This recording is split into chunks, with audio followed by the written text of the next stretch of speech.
The House will be dealing with second readings. At the moment, there are about 9 bills at this stage before moving on to Committee of the Whole.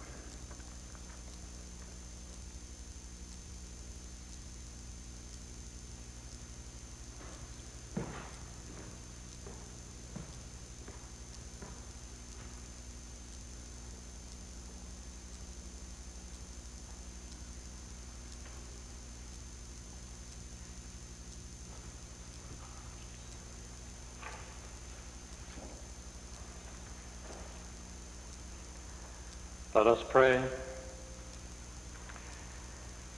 O Lord, we give thanks as legislators for the rich diversity of our history. We welcome the many challenges of the present.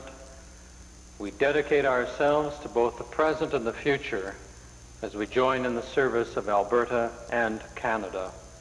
Amen.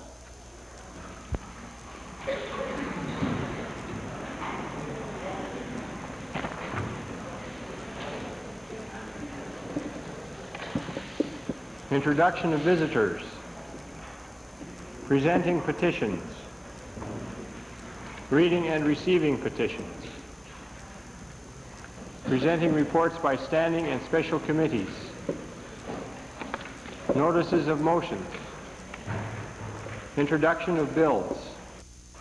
The Honourable Attorney General. Mr. Speaker, I request leave to introduce a bill being the International Conventions Implementation Act. From time to time, the federal government enters into conventions with various countries around the world, and for that convention to have effect in any particular province, a legislature has to enact legislation. And the International Conventions Implementation Act enacts the following 3 conventions. Convention on the law applicable to trusts and on their recognition, the United Nations Convention on Contracts for the International Sale of Goods, and the Convention between Canada and the United Kingdom of Great Britain and Ireland for the reciprocal recognition and enforcement of judgments in civil and commercial matters. The Honourable Attorney General has moved first reading of Bill 55, International Conventions Implementation Act. Those in favor of first reading, please say aye. Opposed, please say no. Motion carries. Bill number 55, International Conventions Implementation Act, introduced by the Honourable Mr. Rostad, now read at first time. The Attorney General. Mr. Speaker, I request leave to introduce a bill being the Gratuitous Passengers and Interspousal Tort Immunity Statutes Amendment Act.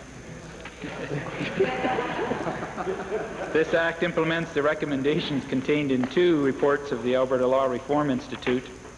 The Married Women's Act currently provides that spouses may not sue each other in tort. This is known as the interspousal tort immunity. A tort is a civil wrong, and this bill will abolish this interspousal tort immunity. The Highway Traffic Act requires a gratuitous or guest passenger to prove gross negligence in order to make his or her host driver liable, and the bill will remove the requirement of this gross negligence so that ordinary negligence will be sufficient to make the host driver liable. The Honourable Attorney General has moved first reading of Bill 56, Gratuitous Passengers and Interspousal Tort Immunity Statutes Amendment Act. Those in favor of first reading, please say aye. Opposed, please say no. So ordered. Bill number 56, Gratuitous Passengers and Interspousal Tort Immunity Statutes Amendment Act, introduced by the Honourable Mr. Rostad, now read at first time. Calgary McKnight. Speaker, I beg leave to introduce Bill 219, the Arts Council Act. This bill provides for the creation of a 12-member Alberta Arts Council, which, through funds approved by the legislature, will promote the study, enjoyment, and production of works in the arts, including theater, literature, painting, music, sculpture, architecture, and the graphic arts. Thank you. The Honourable Member for Calgary McKnight has moved first reading of Bill 219, Arts Council Act. Those in favor of first reading, please say aye. Opposed, please say no. Carried. Bill 219, Arts Council Act, introduced by the Honourable Member Mrs. Gagnon, is now read a first time. Tabling returns and reports. Introduction of special guests. Stony Plain. Thank you, Mr. Speaker. Mr. Speaker, it gives me great pleasure to introduce to you and through you to the members of the Assembly 57 students and 3 teachers from Father Leo Green School in my seatmate's constituency of Edmonton-Belmont, and I'm doing the introductions on his behalf. The teachers are Van Hua, Leonie Poole, Nadja Warrenchuk. I'd ask them to rise both in the members and in the public gallery to receive the warm welcome of the Assembly.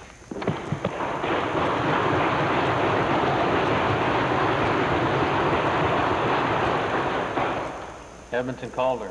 Thank you, Mr. Speaker. It's my pleasure today to be able to introduce to you and to members of the Assembly 23 students from MacArthur Elementary School located in the constituency of Edmonton Calder.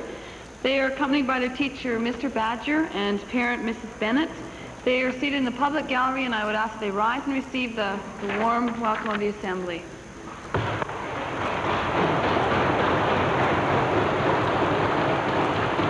Athabasca Lac-La-Biche, followed by Red Deer North. Thank you, Mr. Speaker. I'm pleased to introduce to you and through you to the Assembly a Métis leader active in the Aboriginal Veterans Society and a Friendship Centre in Edmonton and many other organizations. I'd like Mr. Henry Bedard to stand so he can get the special recognition from this House.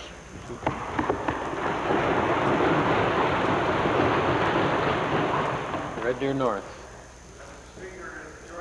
Today, 35 sharp students from the St. Teresa of Avila School in Red Deer North. They're accompanied by teachers Sheila Spencer, Ken Cussworth, Paul Stewart, Mary Lowe, and also accompanied by Lynn Radford with her 2 children, and Mr. Warren Berry. I'd ask them to stand and receive the warm welcome of the Assembly.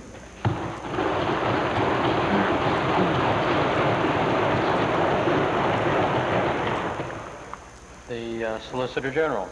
Mr. Speaker, I'm pleased to introduce to you and through you to the Assembly special guest from my constituency, Mrs. Lee Diozege, who has with her special guest, Ms. Madge Fitzpatrick, from northern New South Wales, Australia. I would ask them to rise in their places in the gallery to receive the customary acknowledgement.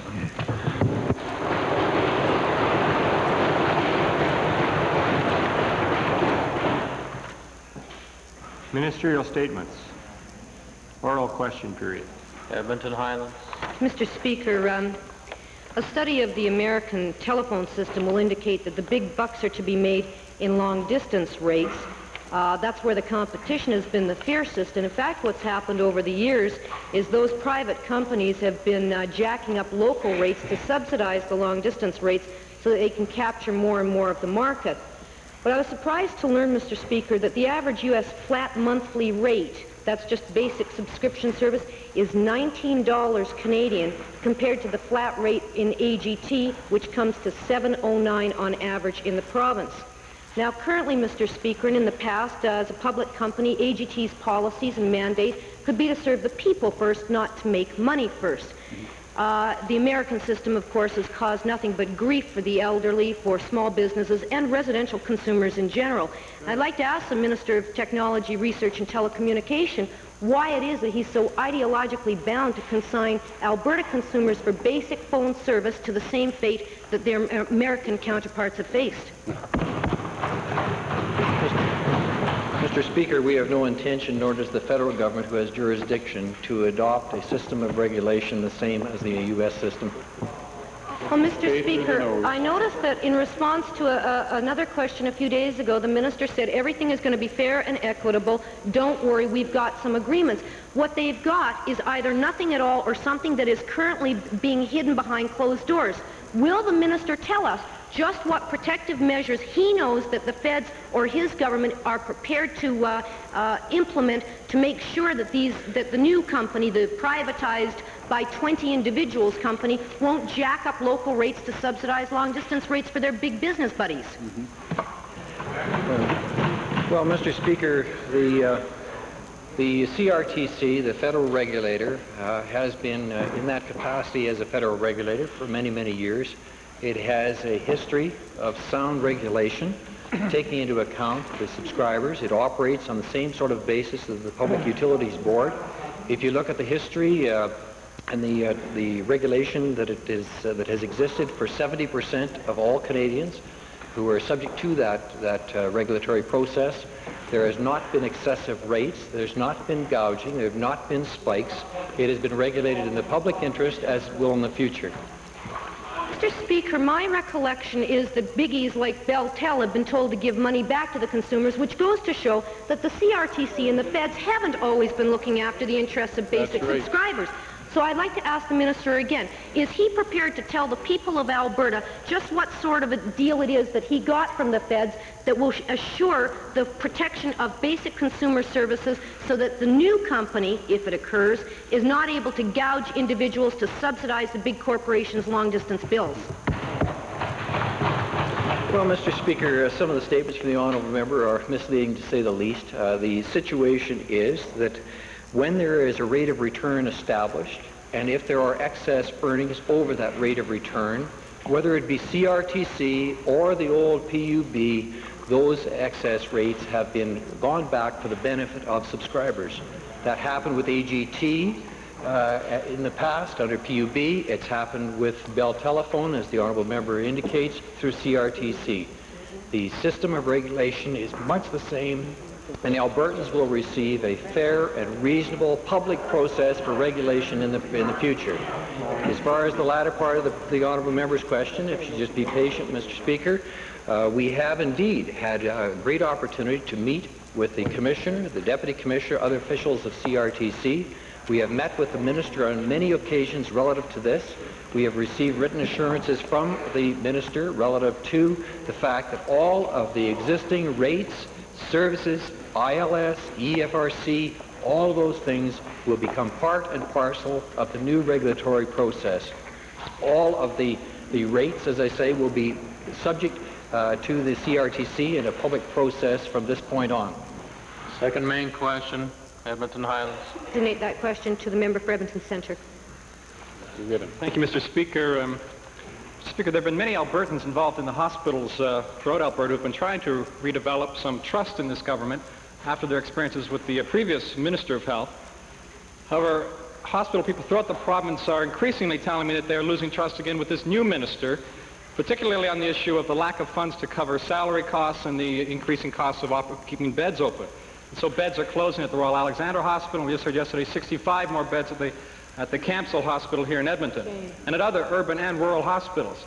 But I'd like to ask the minister today about some rural hospitals who are facing difficulties as well. For instance, at the Three Hills Health Centre, they have recently sent a letter to the minister, and I quote, when they expressed their, and I quote, disgust with the actual budget letters we have received from Alberta Health this fiscal year, end quote. Does the Minister of Health not understand that when she tells hospitals in January that they can receive a 2.5% increase, and then turns around and in June cuts that budget by at least $70,000 in this hospital, that the only conclusion Albertans can draw is that this government just can't be trusted? Well, Mr. Speaker, I'm pleased the honourable member has raised the question because it's obvious that the record needs to be set straight. First of all, the province granted and has effected a 3% increase to hospitals across the board for the year beginning April 1, 1990. In addition, I have spoken publicly in this House. I have met with the Alberta Hospitals Association and certainly with the many hospital boards that I meet with on a regular basis. I've indicated the province is reviewing the settlement between the United Nurses of Alberta and the Alberta Hospital Association, and that and I recognize that their fiscal year shrinks with each passing month, and have committed to their association that I would have a response to them of that review by the end of June. None of those commitments have been made in isolation, nor have they been made lightly, and they will be honored. Well, Mr. Speaker, I'd be prepared to file this letter which talks more about the acute care funding and its impact, which is a very negative impact on this particular hospital and others throughout the province. But what makes matters worse, Mr. Speaker, is that instead of being up front early in the fiscal year and funding hospitals properly, hospitals are instead being told by this minister's officials to, and again I quote, arbitrarily place patients with Blue Cross or other private plans in private rooms so that third parties can be charged. Shame. They go on to say that this is unethical at best and outright theft at its worst. How can the minister not only not be trusted to fund hospitals correctly, but allow her department officials to coerce hospitals into unethical behaviors such as this kind of scam going on at Three Hills? Well, Mr. Speaker, I really don't know what the honourable member is talking about. I'm happy to respond to correspondence, and I will. But with respect to the acute care funding study, that's one that's underway. I discussed it extensively in my estimates, and I recall the honourable member and his interest and his endorsement of the goals and the objectives of that acute care funding study. In addition, we are certainly looking at the funding level. We constantly keep an eye on it. And one of the issues was preferred accommodation. And yes, if an Albertan goes into a health facility and wants to have a private room or a semi-private room, yes, we are telling hospitals to charge for that. But that doesn't mean that the access is barred. If an individual needs the care, can't afford it, there is certainly ability to be cared for within the hospital for that. But if they wish to have that kind of room, then I believe it's a legitimate charge for the hospital to levy on Albertans. Oh, Mr. Speaker, what this letter directly says is that these patients are arbitrarily being put in these rooms, and that the hospital is in fact supposed to sell this policy to patients who particularly have Blue Cross and can have it raise money for the hospital. Shame. Well, Mr. Speaker, we've just had enough of this government who cuts back on small rural hospitals, and yet it's $400,000 to have another review of the ALPAC project. It's just not fair for Albertans, Mr. Speaker. And I'd like to ask this minister, with the acute care funding problems, with the staff settlement problems, with this kind of scam going on, will she not now have an open and public meeting with the Alberta Hospital Association so that all Albertans involved in the hospital sector can be clear and can have the trust restored as they need to have it in this health sector in the province of Alberta? Mr. Speaker, I meet with the Alberta Hospitals Association on a regular basis, and if they ask me to do another kind of meeting, another format of meeting, on issues that we have discussed in the past, I would be more than happy to consider those kinds of approaches. But the honourable member for Edmonton Centre is not going to stand up in this House and say that there has been a cutback on small rural hospitals, because it simply is not the case. Every single hospital and health unit in this province will receive at least a 3% increase on their base budget for 1990-91. And in addition, there will be adjustments for special volume and special procedures that have been added throughout the year. That is not a cutback, not on rural Alberta, not on urban Alberta, not on health for Albertans. That's right. Edmonton Meadowlark. Edmonton Meadowlark. Thank you, Mr. Speaker. Mr. Speaker, while the new Natural Resources Conservation Board legislation does some things properly, there are ragged edges and gaping holes that still must be addressed. For example, once this piece of legislation is passed, the Natural Resources Conservation Board will consider the environmental implication of certain kinds of projects. The Energy Resources Conservation Board will consider the environmental implication of energy projects, and presumably some kind of ad hoc process will consider the implications for the environment of every other kind of project. Why would, to the Minister of Energy, why would any self-respecting, efficiency-minded government want to indulge in such blatant and unnecessary bureaucratic duplication? In fact, Mr. Speaker, bureaucratic triplication. Well, Mr. Speaker, if the honourable member for Edmonton Meadowlark is suggesting that there is too much environmental assessment going on in this province, I reject that. I believe that both the ERCB and the NRCB have a role to play in environmental assessment. That's why we set up another body. I remember before we set the body up, Mr. Speaker, the member for Edmonton Meadowlark was crying that it wasn't enough. Right. Now he stands up and says they're too much. That's a classic liberal position, Mr. Speaker. Yeah. Agreed. It will be, in fact, too much if it isn't done properly, and we should have one board to do it all properly, Mr. Speaker. Mr. Speaker, the government's own Environmental Impact Assessment Task Force on page 7 recommended explicitly that the public should have a role in determining whether a given project should be reviewed by the Natural Resources Conservation Board. Could the Minister of Energy please explain why his government has chosen to explicitly deny this recommendation and put so much power instead in the hands of the Cabinet to arbitrarily exclude whatever project it decides to exclude? Mr. Speaker, how ironic. I was just reading the same report myself for the second or third time, and I might say that, that the report, the Environmental Impact Assessment Task Force that was commissioned by the Minister of Environment, made some very good recommendations. And I might also tell a member for Edmonton Meadowlark, it was one of the first documents I read prior to sitting down and getting involved in drafting the legislation. And they have made some very important recommendations. There have been recommendations with regard to a board, and we have the Natural Resources Conservation Board in place. They've made some recommendations as to environmental impact assessment within the Department of Environment, and I know the Minister will be dealing with those. In terms of the public process, I note that there is reference to public process in here. We certainly wanted to be sure that within the parameters of the Natural Resources Conservation Board, we enshrine the opportunity for public scrutiny. And that is the case both in the NRCB and the ERCB. And if the honourable member takes the time to carefully review the legislation, he'll find that it's in that document, and it's an important part of the legislation. I've reviewed it, and there is no provision for public input into the screening process to determine which projects should be reviewed by the NRCB. The Federal Environmental Assessment Review process states very clearly that members on any panel that they would appoint must, among other things, be free of political commitments and have special knowledge or relevant experience that is useful for reviewing the anticipated effects.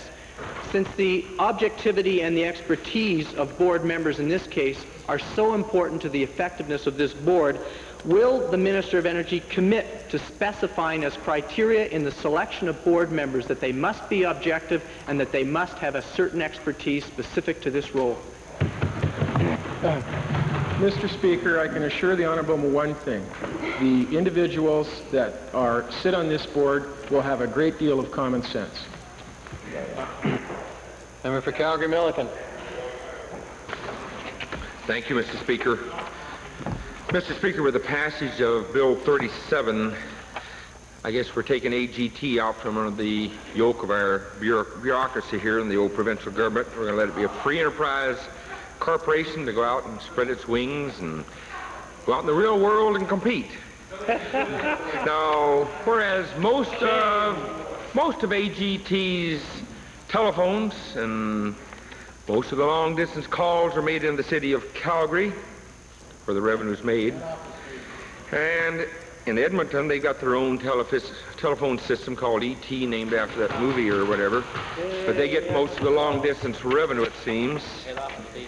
Could the Minister of Technology, Research and Telecommunications please advise us, if this new free enterprise corporation makes a corporate decision to move some or all of their head office to Calgary, will they be able to do so? It says right here, Section 29.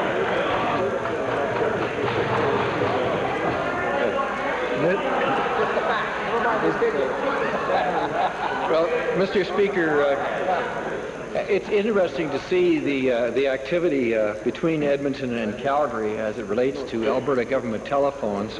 The honourable member refers to it as basically having a Calgary presence. The fact of the matter is that the corporate and registered head office of AGT is, as the honourable member suggests, in Edmonton. The subsidiaries of AGT are headquartered and indeed have their operating divisions within Calgary, including Novotel, of course. The operating headquarters of AGT is in Calgary. When we looked at the number of employees and the payroll that was involved in this particular operation with AGT and its subsidiaries, we found that Calgary had employees 4,710, Edmonton 4,733. The salary dollars, Calgary $172 million, Edmonton $180 million, Mr. Speaker. In addition to that, I think it's important to note that Edmonton does remain, or at least AGT does remain, Edmonton's long-distance telephone company. And $203 million of revenue came from Edmonton subscribers to AGT during this past year. Mr. Speaker, to answer the honourable member's question directly, it is intended to keep the status quo.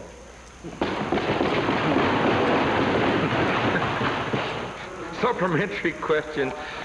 I take it that was a flat no, and I feel like saying E.T. phone home.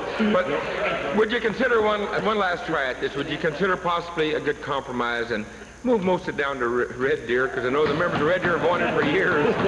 It's a compromise. It's okay where it is. Mr. Speaker, there is a much broader issue raised by the member's question, and that broader issue is the success of telecommunications sector in this province. With the initiative that this government is taking, we are going to have a viable telecommunications company out there operating on a global basis, taking new opportunities and building on the strengths of the telecommunications industry in this province. Calgary already has Novotel, Northern Telecom.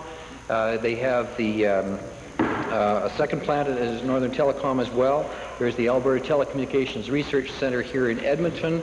Hughes Canada have announced that they are going to headquarter in Calgary with the Telecommunications Research Centre there. Mr. Speaker, this initiative will indeed give new impetus to telecommunications industry in this entire province, and both Calgary and Edmonton, and indeed Red Deer, will profit from that initiative. Edmonton Kingsway. Thank you, Mr. Speaker. Mr. Speaker, both the Premier and the Minister of Technology, Research and Telecommunication have promised Albertans that the so-called golden share or special share provision of Bill 37 enables the government to ensure that there will be no fundamental changes to AGT that are not in the interest of Albertans. On the strength of these promises, they say there will be no huge hikes in their phone bills, no drastic cuts in services, no layoffs at AGT.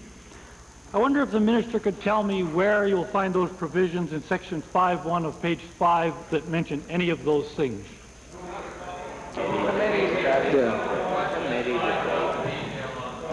Well, Mr. Speaker, I think the honourable member should, his preamble is totally wrong. What we indicated was that the special share will stand behind fundamental changes in the Act to protect the shareholders and all Albertans, and that is indeed the case. Well, the Minister should realize that the expressio unius rule says and means that the items which the government can influence through its special share are limited to only those items in Section 5.1, which has absolutely nothing to do with reasonable rates, quality service, workers' jobs, or fair treatment of Albertans. So given that, and given that, that this golden share has a 5-year sunset clause on it, will the Minister tell me why Albertans should believe that any protection is built in at all? Surely this golden rule is just fool's gold. Mr. Speaker, for the benefit of the honourable member, the Supreme Court of Canada in August of 1989 ruled that the jurisdiction over telecommunications lies with the federal government. Matters that relate to rates and services are therefore within the federal jurisdiction. You cannot legislate in this assembly on those sort of matters that relate to regulation of the telecommunications. What the honourable member also fails to point out, Mr. Speaker, but I will, and that is that the fundamental changes that are in fact protected through the special share are continued in the legislation itself in order to provide in effect a two-tiered type of protection during the transition stage and a continuing protection thereafter through the provisions in the statute. Calgary Northwest. Thank you, Mr. Speaker. Mr. Speaker, the privatization of AGT is potentially the largest single public offering in the history of this country. And yet we have very little information being made available other than the generalities that are made public in Bill number 37. And Mr. Speaker, as at least 2 out of the 3 parties in this House know, when you make a public offering, there are substantial costs incurred in raising capital through a share offering. And I note that in Section 40 of the legislation, or the proposed legislation, it says that the costs for the share offering are going to be paid from the General Revenue Fund. My question to the minister responsible for AGT is, what are the projections for the total costs that are expected to be incurred that will have to be paid from the General Revenue Fund regarding this share offering? Mr. Speaker, the honourable member has recently put on probably about 40 written questions and motions for return on the order paper. I'm sure that that is probably one of them, and if not, it should be. No, this is extra. Answer it. Well, I'll add it to the list then, I guess. Specifically then, Mr. Speaker, my supplementary question is what Albertans really would like to know is what are the commissions and other fees in particular that are going to be paid to RBC Dominion Securities as the chief underwriter, and in particular to the Premier's longtime friend, Mr. Keith Alexander, the head of corporate finance there? Mr. Speaker, the honourable member started off his preamble to his first question talking about this as being one of the largest issues ever undertaken in Canada, and is right. And if you're going to undertake such a project, such an issue, I would think that you would want one of the largest and most professional and companies involved with other underwriters of a similar stature involved in the underwriting. However, to answer the honourable member's question directly, the underwriting agreement has not yet been finalized. Until that time, those things that he had questions about cannot be determined. Pincher Creek, Crow's Nest. Mr. Speaker, quality of water is certainly an issue which is on the minds of most Albertans today, and in particularly the quality of drinking water. As today was the Great Water Challenge Judgment Day in the province of Alberta, I'd like to direct a question to the Minister of Environment. Can he advise the Assembly as to which community has the best drinking water in Alberta? Well, the winner, according to a panel of 5 or 6 judges, Mr. Speaker, was the community of Crow's Nest Pass, southern Alberta.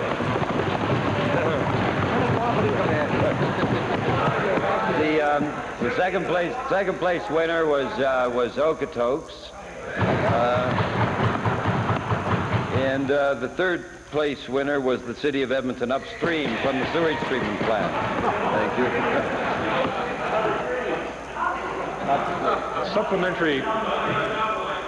Supplementary question, Mr. Speaker, to the Minister of Environment. The municipality of Crow's Nest Pass happens to have 4 different water supply systems to the community. Can the Minister advise which water supply in the Crow's Nest Pass was the best water supply? Mr. Speaker, I'm glad to report it was the great metropolis of Hillcrest. West Yellowhead. West. Mr. Speaker, on Monday, June the 4th, 1990, the Minister of Telecommunications, Research and Technology gave us another one of those all will be looked after statements when he said, "We can be assured that all costs in respect to rates and services over the years will be dealt with by a public body, an independent body, and will be dealt with on a just and fair basis." What a flip-flop, Mr. Speaker. What a flip-flop from a previous statement when he said that the CRTC could not be counted on to be in the best interest of prairie telephone users at heart. Right. Here's what the CRTC regulations in British Columbia and Ontario means, Mr. Speaker, for rural residents wanting a telephone or a new residence or farmstead. $2,500 per mile in British Columbia and between $3,000 and $5,000 per mile in Ontario. Yeah, that's the new Alberta. Would the minister admit that he is trying to play down the catastrophic increases that rural Albertans will have to pay as a result of privatizing their own telephone company? No, Mr. Speaker. Oh, afraid, are you? Mr. Speaker, presently,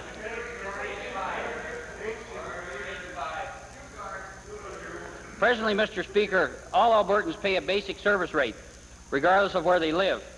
This is a far cry from rural users in Ontario, for example, where telephone rates range from $7.40 per month to $60 per month, depending on how far the resident is from a base rate area. Yeah. Would the minister admit that under privatized AGT rural telephones, users will be penalized not only for higher costs for new telephone lines, but higher monthly service charges? Right. No, Mr. Speaker, and to clarify the matter on his earlier preamble, the situation was that when Bill C-41 was tabled in the House of Commons, there was an immediate fear that indeed CRTC would become the regulator for Alberta without us having had the opportunity to ensure that the regional interests would be taken into account. It was not an appropriate time for us to be in CRTC's hands without these matters having been worked out. We have now worked out those matters, Mr. Speaker, and indeed the assurances that are required for rural Albertans, indeed all Albertans, are in place, and we can count on that from the standpoint of CRTC's jurisdiction in the future. Edmonton Avonmore. Mr. Speaker, my questions are to the Attorney General. In the House, the Attorney General has said that he will do his utmost to prevent frivolous complaints being laid against doctors for performing abortions, whereas the Solicitor General has said that he cannot prevent police investigations of complaints against doctors performing abortions, yet such investigations would certainly harass and disrupt their work. Clearly, Bill C-43 makes doctors vulnerable to capricious complaints. Will the Attorney General communicate the concerns of Alberta doctors to his federal counterparts and ask them to rescind the bill? Mr. Speaker, my comments as it goes to frivolous actions was predicated on the comment that I made that we do not allow private prosecutions in Alberta, and that once an information or evidence is brought forward and is investigated, if there is evidentiary basis for continuing, a prosecution would be seized by the Crown and taken forward. If there wasn't, it would be abandoned. I can, and have said publicly before and will in the Assembly now, say that doctors will not get any favored actions on behalf of the administration of justice. They'll get the same as everybody else does, and that is fairness. I would hope in the context of this that it would, there would not be frivolous attempts at actions. I can only assure that if one does come, it will be looked at, and if it's evidentiary sound, continued with by the Crown. If not, it'll be abandoned. Thank you, Mr. Speaker. To the Minister responsible for women, the College of Physicians and Surgeons today is advising doctors to ensure that they are satisfied that the medical criteria addressed in the Act are met, and if necessary, seek consultation from appropriate practitioners to support their medical decision. This leaves the woman in an untenable position of facing a second assessment, including the possibility of a psychiatric examination at a time when delays could jeopardize her well-being. Will the minister responsible for women's issue commit to communicating to her federal counterpart the hardship that the new abortion bill will inflict on women and their doctors, and recommend that the bill be rescinded? Mr. Speaker, I have no difficulty in communicating that view to my federal counterpart. I do believe the Minister of Health would like to supplement my answer. With respect to the question in regard to the college and the insistence upon the second assessment, I think in this time when we are all measuring the potential effect of federal legislation, certainly from the Ministry of Health's point of view, we are doing everything possible to ensure that reasonable access to this procedure continues. I'm assuming it is in that context that the college has made the recommendation they have to their members. But I would be happy to confirm that motive with the college and report back to the honourable member. Calgary McKnight. Mr. Speaker. Mr. Speaker, my question is to the Minister of Culture and Multiculturalism. At this time in Alberta, children of any age have access to all videos, no matter how violent or sexually explicit, even those which, if shown in movie theaters, would be restricted to adults 18 and over. The onus to restrict access rests solely with video store owners, some whose standards are lax, a situation which the Minister of Culture and Multiculturalism, our do-nothing minister, seems willing to live with. Many Albertans, including police morality squads and some video outlet store owners, are asking for some action by this government in addressing this inconsistency. My question is, will the minister acknowledge the seriousness of the situation by consulting with police morality squads and video store owners to hear their views about the matter?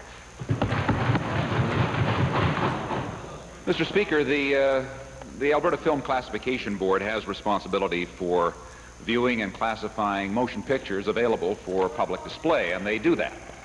The honourable member, the know-nothing member from Calgary McKnight, is suggesting that somehow the government insert itself into the family rooms and living rooms of houses in this province, that we should somehow tell parents how to raise their children, what standards upon which to place upon their children. Mr. Speaker, I can't see a role for the government in that sort of thing. However, the Film Classification Board here and in the other provinces meet on a regular basis. They discuss questions such as this on the viability of regulating video. But at the current time, this is under consideration. I expect in a number of months, perhaps in the fall, there will be a recommendation to perhaps establish a national board that would take a look at this problem. But in light of the ongoing discussions, it seems to make no sense to make any moves at this time.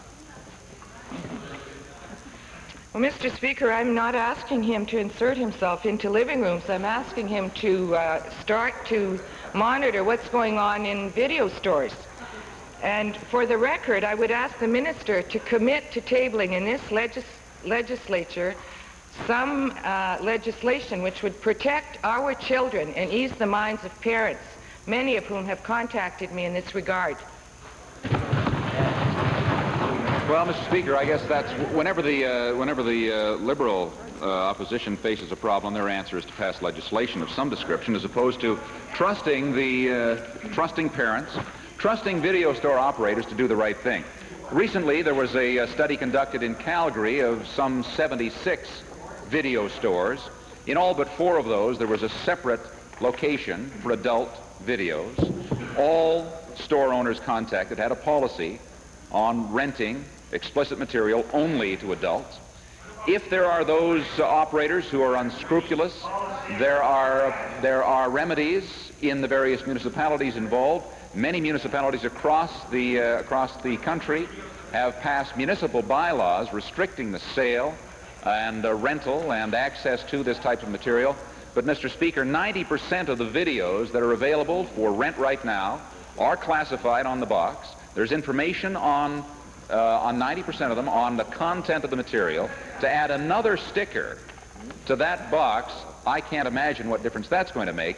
And once again, Mr. Speaker, I believe this is the responsibility of parents to ensure that the material coming into their homes is appropriate. Right on. Calgary Foothills. Calgary Foothills. Thank you, Mr. Speaker. My question is to the Minister of Transportation and Utilities. The Independent Owner-Operator Truckers Association have made a plea for increases in their fees to enable them not only to make a living but to also maintain their rigs. In response to their plea, over 100 truckers in Calgary have voluntarily withdrawn their services.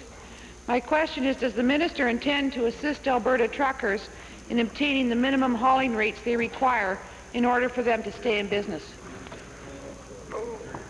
Mr. Speaker, as I said yesterday in response to a question similar, that our understanding is that the independent operators enter into negotiations with the companies and sign an agreement by which they then operate.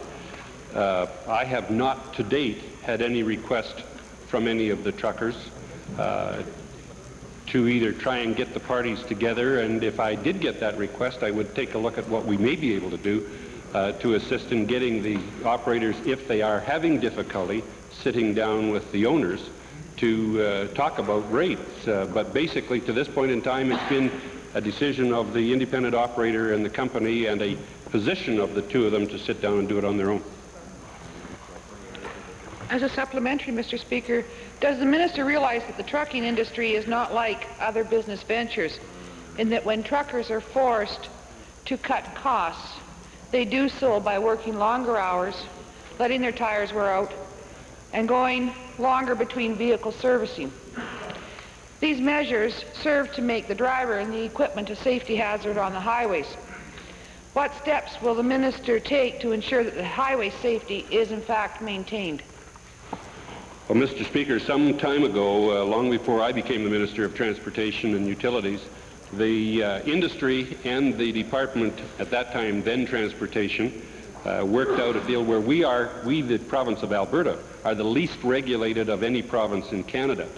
Recently, all of the provinces in Canada have signed an agreement, and that's the National Safety Code. And in that National Safety Code, there are some 16 particular items that are checked and measured, including hours of work, the shape of the vehicle, the inspection process that goes, the CVSA, and that's the Commercial Vehicle Safety Alliance standards for inspections. All of those are in place now and would apply. I'm not aware, and I'm confident that the trucking industry itself within the province are operating well within those standards, because we as a province do the most checks of any province basically in Canada. Last year, 1989, we did over 17,500 inspections compared to, say, British Columbia, 6,700. Edmonton Jasper Place, followed by Edmonton Whitemud. Thank you, Mr. Speaker. My question is for the Minister of the Environment. May I first extend my condolences to him and those of my colleagues for the bereavement in his family. The Swan Hills Special Waste Treatment Facility suffered losses of some $25 million in each of the first 2 years, which have escalated to some $35 million this year. The Von Roll rocking kilns in that facility have shown themselves ineffective for their design purpose, dealing with the incineration of contaminated solid waste material. As a result, the joint venture is in the process of, in effect, building a new plant within a plant to deal with that facility. The Minister of the Environment chose this week, Environment Week, and the meeting of the Cascadia group of legislators to once again speculate about bringing hazardous waste into Alberta from other jurisdictions. The third time in my memory that he has done that. He said the public would be consulted, and I appreciate that, but I wonder if the minister would perhaps reconsider and provide information regarding the evaluation reports of the Von Roll rocking kilns and the market surveys for the new kilns which are being installed as part of that input process. Mr. Speaker, I thank the honourable member for his sentiments. To answer the question, I said that if we received inquiries from other jurisdictions, then we would consider entering into discussions with those officials. Indeed, we have received a request from the province of British Columbia to accept toxic materials from that province in Alberta at Swan Hills. We have received a request from officials of the Northwest Territories to receive toxic materials from the territories, and we have received another request from the Environment Minister in Quebec to again accept some of the PCBs that were rendered harmful through the fire at Saint-Basile-le-Grand. Basically, Mr. Speaker, at this particular time, we're in the discussion stage. With respect to the rocking kilns, the department has acknowledged that indeed there was an underestimation of the amount of materials that would have to be destroyed that were contained in soil and so on, as opposed to liquids that could be destroyed quite readily. And indeed, we're going to compensate for that factor by installing a very significant rotary kiln, which will take care of the backlog. And if indeed there is a decision by government to accept waste from other jurisdictions, to accommodate that waste as well, Mr. Speaker. Supplementary. Speaker, I can see how the import of hazardous waste would be convenient to paper over the financial situation at Swan Hills, but it may be rather inconvenient for people who live along the transportation corridors where this stuff would have to be moved. And I wonder if Minister of Public Safety Services, in view of the fact that Alberta continues to have no regulations governing safety vessels and containers for hazardous cargo, if he's decided to prepare a risk assessment of the prospect of bringing in hazardous waste through populous areas of the province, so that that information can be available prior to the public input process that the Minister referred to. Mr. Speaker, there's been absolutely no decision to import hazardous waste from outside the province of Alberta into the province of Alberta. Further, Mr. Speaker, all of the highways in the province of Alberta are designated dangerous goods routes, and I think we have to put in the context of what is a dangerous good. Each and every day in this province, dangerous goods are transported by truck. In fact, Alberta has more trucks on the road than any of the other 3 western provinces put together, Mr. Speaker.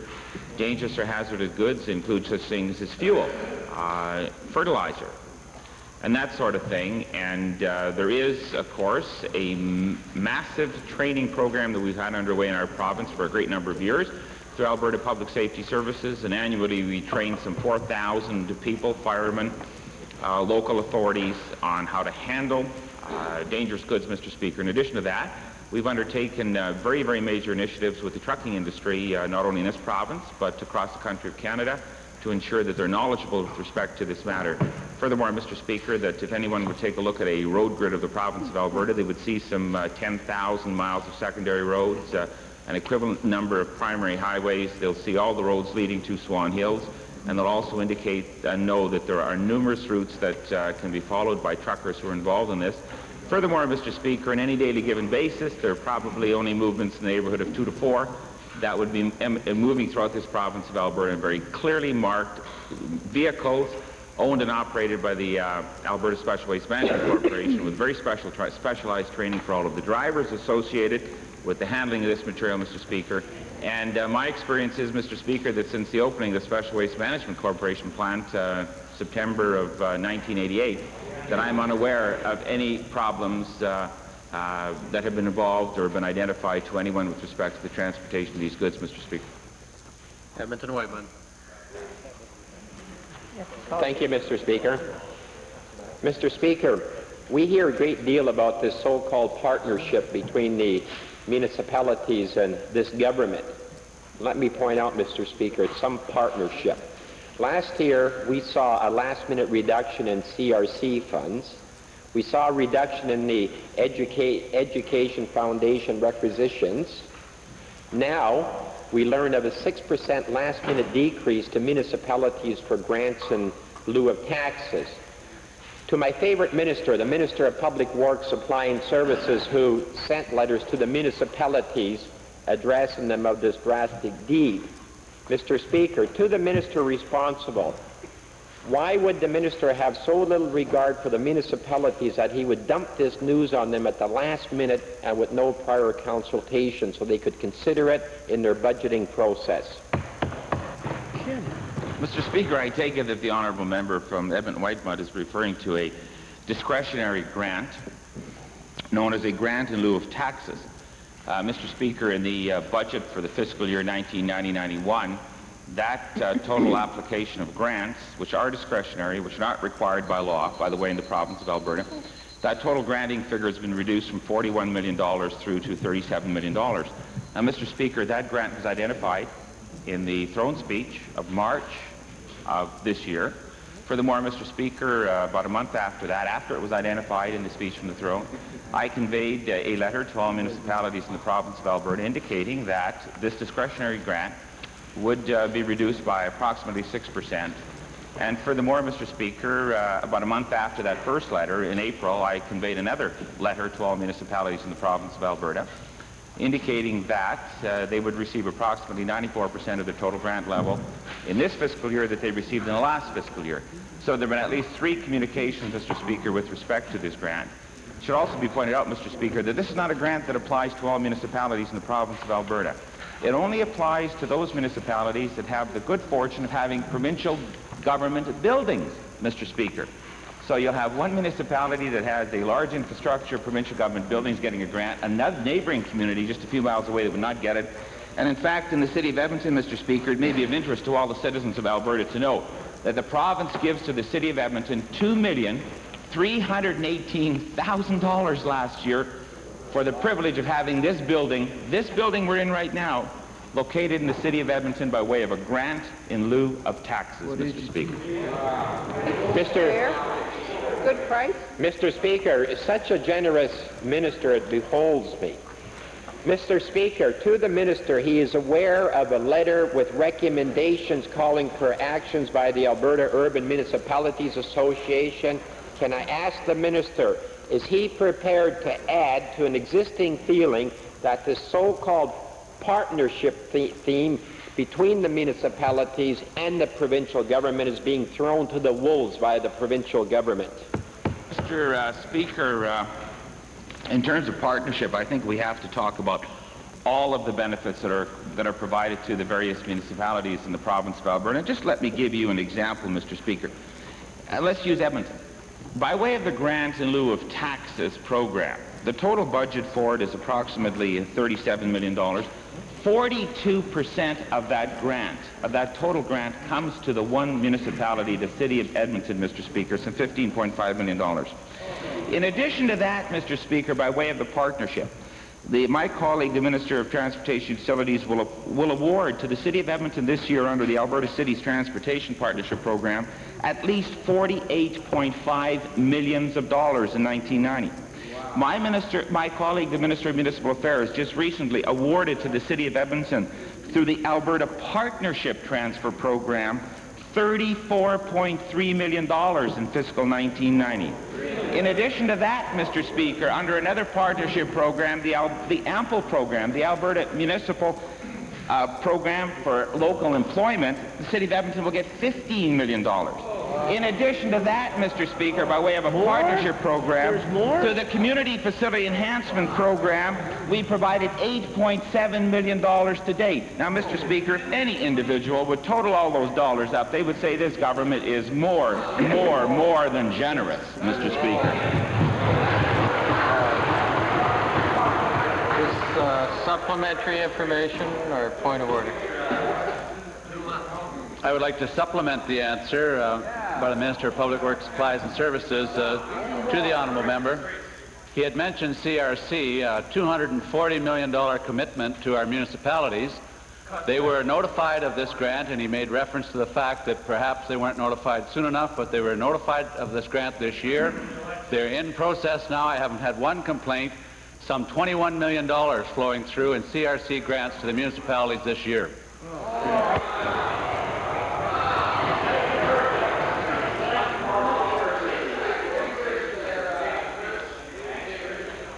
Chair has received notification the Minister of Energy wishes to...